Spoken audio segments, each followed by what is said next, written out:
My name is Anthony Jones. I'm with Crime Stoppers. We're here today to help the family of Stephen Cal find justice. Stephen, passionately known by the family as Kid, was found murdered 7 years ago on Sunday, March 8th of 2009. The incident took place at about 8:30 a.m. on Cali Drive near Welch, south of Pontiac Trail in Commerce Township. According to family, Stephen was returning home from an unknown location. He pulled up into his garage and was ambushed before making it into his home. And a neighbor heard gunshots and called 911. Police answered the call and were unable to pinpoint where the shots came from. Police were called a second time when a neighbor later that day, walking their dog, discovered his body inside his open garage lying next to his car.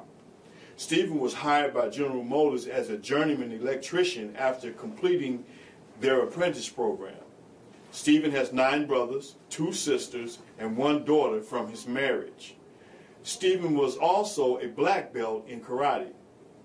His desire was to be the best father and family man possible. Stephen was 39 years old.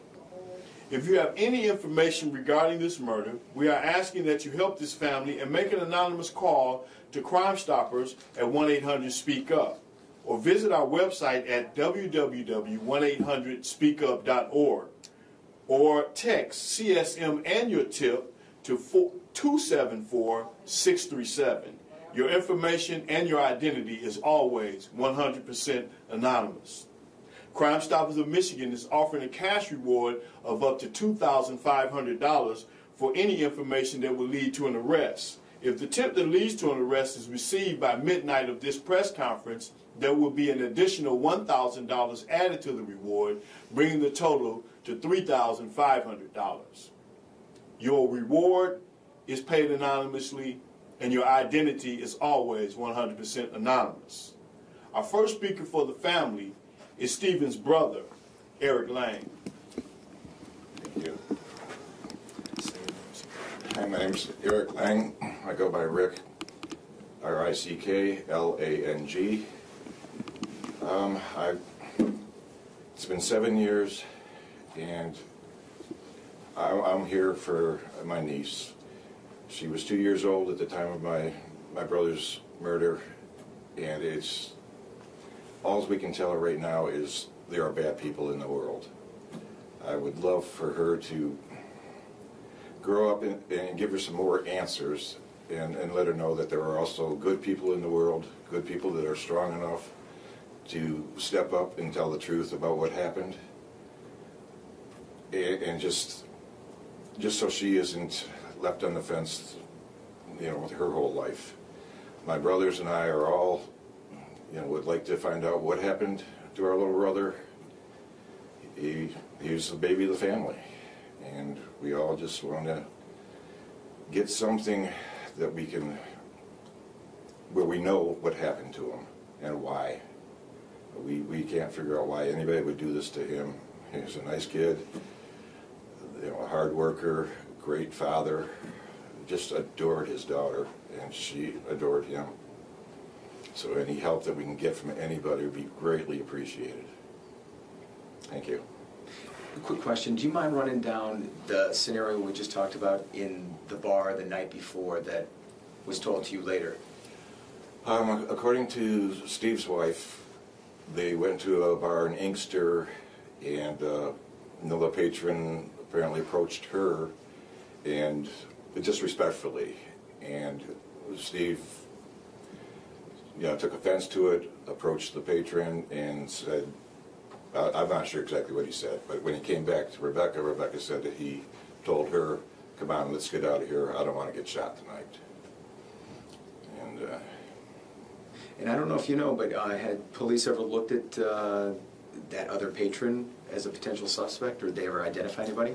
They haven't given us, they haven't given us any information because it's an ongoing investigation. They keep saying they have to keep a lot of the stuff quiet, so when they do get some concrete information, they can compare what they already know and make sure. So I'm not sure exactly how much. I know they investigated out at the bar, and that's all. Gotcha. Thank you. When they, the officer went to the bar and they asked questions, did you ever go to that bar? Did you ever talk to those people at all and just kind of check out the area or anything that happened there? No, I haven't. I'm not real familiar with the area. I live down in Monroe County, so I've thought about it, but I'm not sure how I would find out who was there, when, and that type of thing. I'm trying to leave it up to the detectives to. What did your sister-in-law tell you that happened at that bar? She just told me that somebody came up to her, was inappropriate to her, and she yelled at them apparently, and then went, and was talking with Stephen, and Stephen went over there and approached the person. She didn't tell me what happened when he approached him. All she told me was when he got back to her, he said, "Come on, let's get out of here. I don't want to get shot tonight." So to be enabled to jar somebody's memory about what happened, because that's some time ago. Yes. Do you mind giving the location so people can understand It was. where they were, and if it's a possibility that that was the person that followed your brother home? Okay. It was in Inkster. It was called Flight Club on Michigan Avenue in Inkster, and so it was 20-some miles between there and Stephen's home. So. Do you know how long they were at that bar?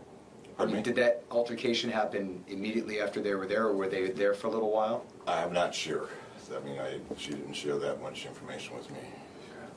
And like I said, the detective, she's spent a lot of time with the detectives, interviews and stuff, and so they do have a lot of information, but Commerce Township, please. the Wayne County, Wayne County Oakland Sheriff. County Sheriff's Department. Right. I'm sorry. Okay, sure. Okay. Hopefully they'll share some of it. Hope so. Are both authorities are in contact with one another, seeing that it happened in, the altercation happened in one city and the shooting happened in the other? From my understanding was the Commerce Township Sheriff's Office out there did the initial, showed up on the scene initially, and then they handed it over to the county sheriff's office for the homicide detectives out in Pontiac. So I've talked to the local sheriffs that initially were out there, and they turned all their information over to the detectives. I've talked to the detectives a number of times, and they've interviewed me a couple of times, and just trying to get more information. The neighbor that called 911, did that neighbor kind of look out the window and see any type of vehicle or anything? I'm not sure where the tip came from. I believe there was a lot of information that the detectives were sharing with the whole family back then, and there was a dark car somebody saw speeding away from the area. The next door neighbor, it was light out when he went out to walk his dog, and he saw Stephen's garage door open and saw Stephen laying inside the garage. But I believe they said there were 12 gunshots, and like 5 of them hit Stephen. So. Rick, when you think back on your brother, what's maybe the one thing you miss most about him, having him around?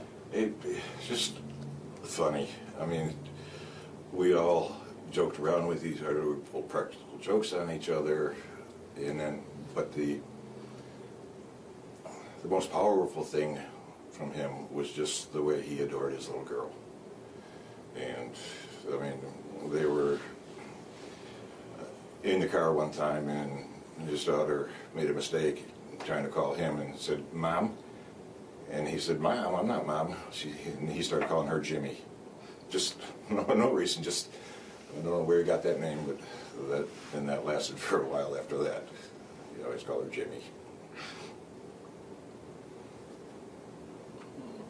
I'm all set. All set. Well, thank you very Thanks, much guys. for this. I appreciate it, and hopefully we can get some answers to this. Absolutely.